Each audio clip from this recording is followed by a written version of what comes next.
Welcome back to the channel. I want to go over some technical analysis on some of the stocks that we currently hold, including Nvidia, which is what we're going to start off with because it had such a good day today. Hit $155 a share and just, had a really good day today. And so we'll take a look. It's hitting on the 180-day 4-hour time frame, finding a new high, and now your support 138.16, below that 127.75, and then 119.110, and then all the way to 98 and then 83, which I don't believe we're going to see those prices again unless some type of crazy stuff happens. But looking like everything kind of going good on this end for Nvidia. Looking at the stats, it looks like there are some sellers, but the sellers are more, it's slowing down. It's mostly like more of retail, and then the buying pressure coming in from institutions, which is what's going to really kind of signal things are about to start heating up for Nvidia. I think we're just getting started. Price target on this one, honestly, I'm thinking at least minimum 300 to 350 long term, not overnight obviously, but this is a longer term hold for me. And average cost on this one, I think for me, was 120 for me on Nvidia is my average price on that. So not too shabby so far of the amount of gains that we got, but we're holding steady. If it falls down anywhere near these areas here from 130 or 110, I'm a heavy buyer in that area. Okay. Next up is Amazon, ticker symbol AMZN. Really ticking me off lately because it's just floating around that stupid $200 mark. Come on, man, let's get moving, man. Maybe I'm still salty with Amazon. I ordered some shoes from them and they canceled my order like after 2 weeks of me waiting on them. So anyway, 210.65 is your support, 222.97 your resistance. If we break that support level here, $200.70, then 190.75, 176.57, 158.88. Average cost on this one 125. Your overall tip top here 242.88. Tesla TSLA 327.55 currently. Tip top here of 488.54. We had a nice little run up the other day, and then we basically gave all the gains back. However, don't freak out just yet, because if we can hold at about 350, if we continue to come down and we hold at 315 and we recover, we're still in good shape in my opinion. So this golden cross breakout indicator so close to crossing over, this blue line getting over the pink line. If the blue line gets over the pink and we hold and we get back above 348, should be off to the races for Tesla and should see us retesting this level here of 381.59. If we get there, then look out 422, 488.54. Of course, this is going to have to do with the overall state of the market and any type of press or numbers wise or anything that comes out on them, including earnings, which I believe is sometime in July. Okay, and this is the 2x leverage ETF that follows Tesla. Crazy, this thing is so crazy volatile. This is also close to crossing over. If Tesla crosses over, then this will as well, because it follows it. I was up, I think, I'm trying to remember, might have been like 15% yesterday, and then gave it all back.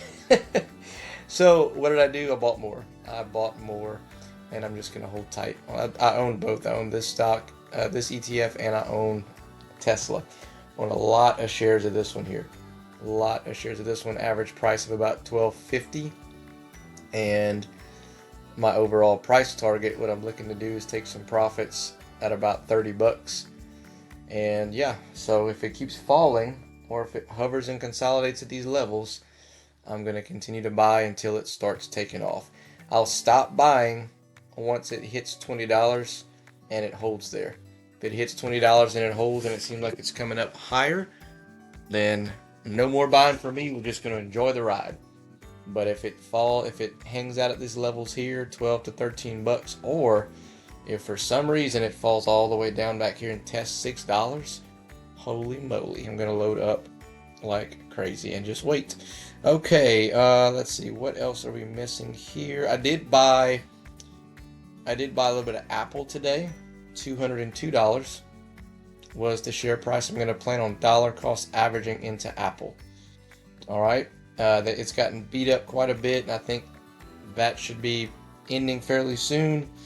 So around the $200 mark or below is what I'm looking to buy, even if it's just a couple of shares. I've actually never owned Apple before, so it's new in my never owned it directly. I have it in a bunch of the other, like, mutual funds and stuff that I have, but Apple is one that I've just started.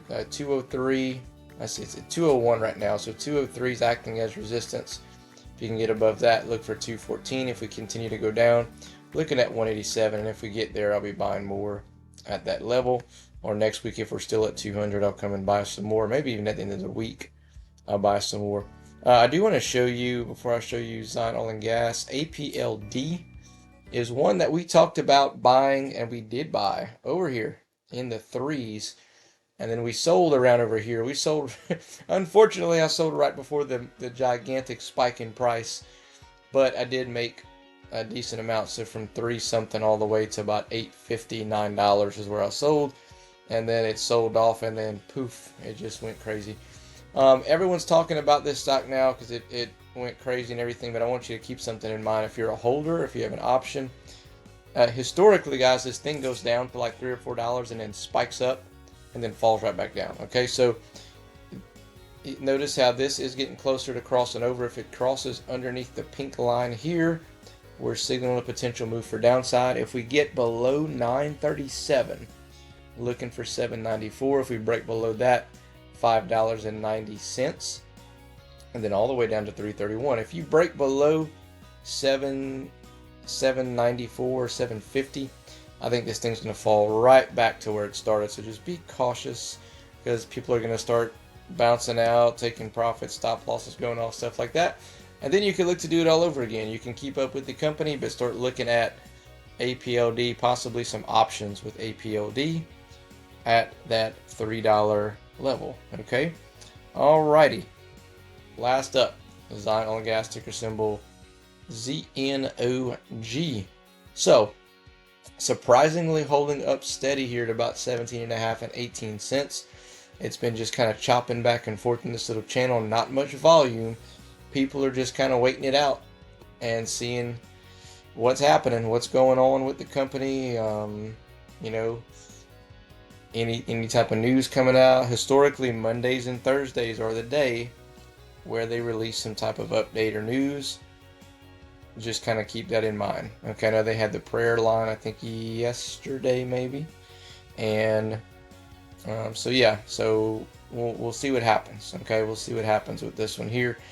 Annual shareholder meeting had a lot of positive stuff on there, but they still had a lot of uncertainty and some doubt. So definitely some potential to run, but also some potential to fall. All right, so just kind of keep that in mind as well.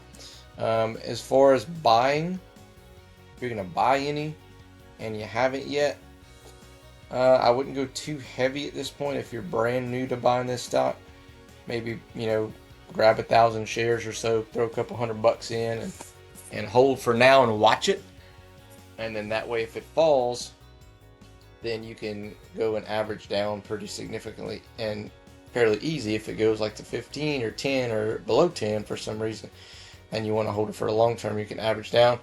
Or if it just starts moving and it jumps up to $2, $3, $4, then you'll have a nice little return on your investment there. But this one here definitely has some potential to run, but also some risky business here, as this Golden Cross breakout was confirmed and then denied at the annual shareholder meeting, and now we're about to cross back over. So if we break below 15 cents this week, which we're not that far off from it, but the good thing is there's not much volume as far as like selling pressure and stuff. But if we do break below 15, 12 cents is your next target to look at. And then if we go down to 8, that would be probably a good potential swing trade idea for those looking for that, as long as it's not some type of like really negative news that came out and caused a crash. If it kind of crashes on its own, then you can just kind of wait it out and potentially get in for a swing there. So overall, let's look at the SPX S&P 500. As you see, all-time highs here, 61.47.43. About to go and poke our head back up there again. I do think that we're due for some type of correction, pullback, if you will, here. And looking at that, the S&P, as you see here, we're pretty close to overvalued. I just kind of have a feeling it'd be, even if we pop our head a little bit higher, you know, we go to 61, you know, back to 61.47 or whatever, I think we can fall down and correct and cool off for a little bit. Keep this in mind. In July, the tariffs are supposed to kick in. So remember, Trump paused tariffs for 90 days, and that's coming up fairly soon. So you could see some people start freaking out a little bit, and that could maybe cause a correction in the markets. And then the ES futures, this is the futures market. As you see here, this can signal the S&P to start to go down because we are about to cross over on the 4-hour, 180-day 4-hour time frame from bullish to bearish. And I think once we cross there, we're going to trickle our way back down. 6,100 is probably the level you want to watch. See if we can hold 6,100. And then just kind of go from there. So that's all I got for you in this one, guys. Let me know your comments below. Other than that, we'll catch you in the next one.